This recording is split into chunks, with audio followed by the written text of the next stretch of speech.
To change templates and access the shop, start by opening a web browser and typing in the website address.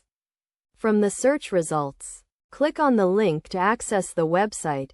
Once on the site, click the Get Started button, which will then prompt you to choose between downloading the free or paid version. Select the one that suits your needs. Following the download, complete the installation process as outlined on the website.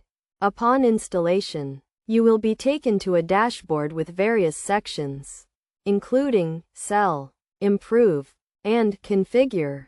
In the Improve section, you can find options such as modules, design, shipping, payment, international, and marketing. To change templates, navigate to the Design option, where you will find theme and logo settings, as well as other customization options like theme catalog, email theme, and image settings. The themes are essentially templates that determine the layout of your store, and you can choose from various options to find the perfect one for your needs.